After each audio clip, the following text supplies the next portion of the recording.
Ο Κάστελ στο Σιγάλα. Αυτός με αντίπαλο τον Μπάρλο. Ποιος μαρκάρει πάνω στην μπάλα.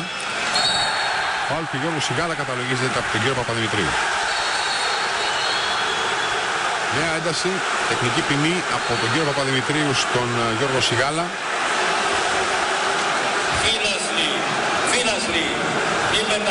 Νέες παρενέσεις από τους υπευθύνους του.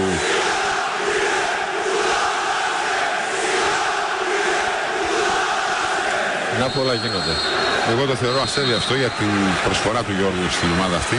Και επαναλαμβάνω, το μπάσκετ είναι τέτοια η φύση του που τέτοιες στιγμές της δημιουργεί έντασης και ανταλλαγή διαξυφισμών μεταξύ παιχτών.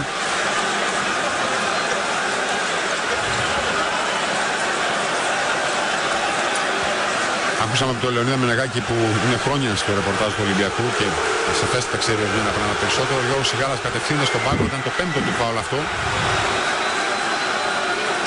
Και χειροκρότησε τον κόσμο. Δέχτηκε και τεχνική ποινή.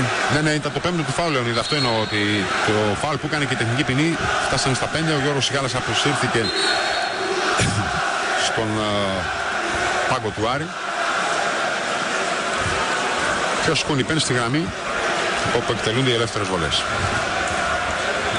2 βολές και μπάλα απ' έξω για τον Ολυμπιακό.